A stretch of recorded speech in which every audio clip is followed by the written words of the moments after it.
രാവിലെ ആരാണ് ഈ മുറ്റത്ത് നിന്ന് കോവി വിളിക്കുന്നതെന്നറിയാൻ വളരെ ആകാംക്ഷയോടെ ഞാൻ പുറത്തേക്ക് വന്നു.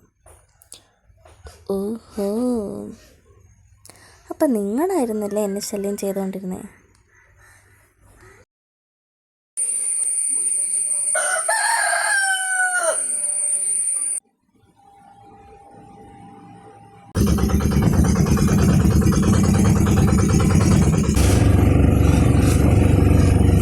രാവിലെ നമുക്ക് ഷുഗർ നോക്കാൻ വേണ്ടി പോകണമായിരുന്നു. അപ്പം അതിന് പോയിട്ട് വന്നു.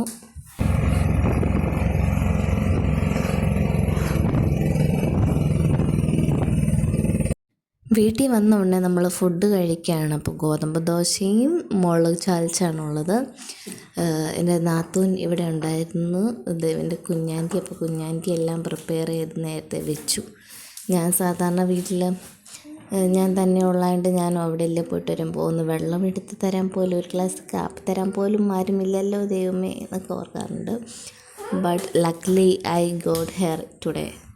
ഇപ്പോൾ ഫുഡ് കഴിച്ച് കഴിഞ്ഞ് കുറച്ച് നേരം 10 മിനിറ്റ് ഞാൻ നടക്കും, രാവിലെയും ഉച്ചയ്ക്കും വൈകുന്നേരം. സെക്കൻഡ് പ്രഗ്നൻസിയിൽ ഷുഗർ വരുമോ എന്നെനിക്കൊരു പേടിയുണ്ട്. കാരണം ഫസ്റ്റ് ദേവനായിരുന്നപ്പം എനിക്ക് നല്ലോണം ഷുഗർ ഉണ്ടായിരുന്നു. അതുകൊണ്ട് ഇപ്രാവശ്യം ഞാൻ നന്നായിട്ട് ഡയറ്റും ചെറിയ നടത്തും ഒക്കെ ആക്കി ഭാഗ്യത്തിന് ഷുഗർ കുറവായിരുന്നു. ഇല്ലായിരുന്നു, ഒരു തവണ കറക്റ്റ് ബോർഡറിൻ്റെ അവിടം വരെ വന്നു, പിന്നെ കൂടിയിട്ടുമില്ല. പിന്നെ നമ്മൾ രണ്ടാമത് ഷുഗർ നോക്കാൻ പോകണമായിരുന്നു. പോയിട്ട് നോക്കുമ്പോൾ നല്ല മഴക്കാറുണ്ട്. ഇപ്പം മഴ പെയ്യുമെന്നൊക്കെ ഓർത്ത് ഞാൻ ഇങ്ങനെ പോവുമായിരുന്നു. ചെന്നപ്പോൾ വില്യാൻ്റെയും ദേവനും കൂടെ ഇന്ന് ഭക്ഷണം കഴിക്കുക.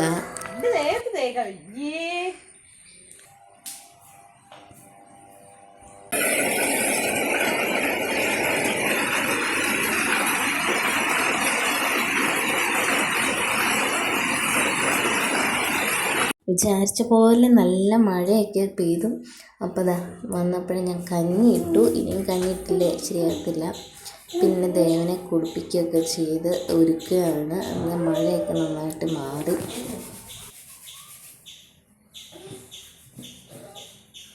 നിങ്ങൾ ചെയ്തല്ലോ, ഇനിയിപ്പോ ഞാൻ പറയുന്നതെല്ലാം നിങ്ങൾ ചെയ്യുമെന്ന് നോക്കാം.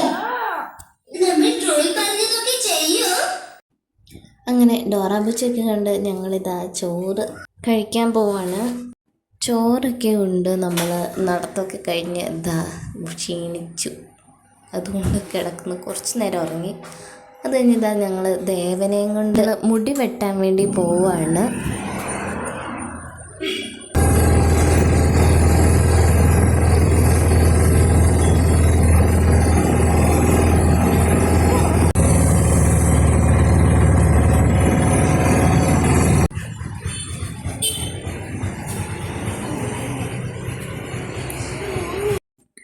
നമ്മൾ കിടങ്ങൂരാണ് മുടി വെട്ടാൻ വേണ്ടി ദേവനെ കൊണ്ട് വന്നിരിക്കുന്നത്.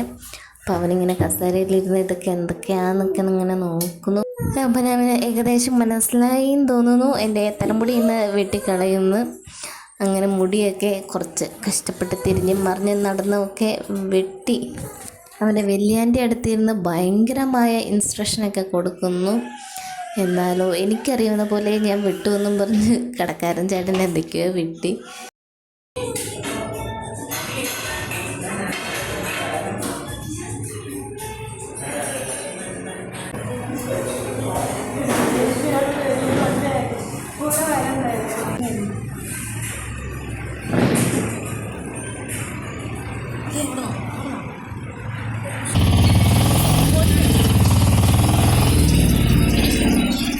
ഇത് നമ്മൾ കുറച്ച് ലേറ്റായിട്ട് വന്നു. അപ്പം ബൈ.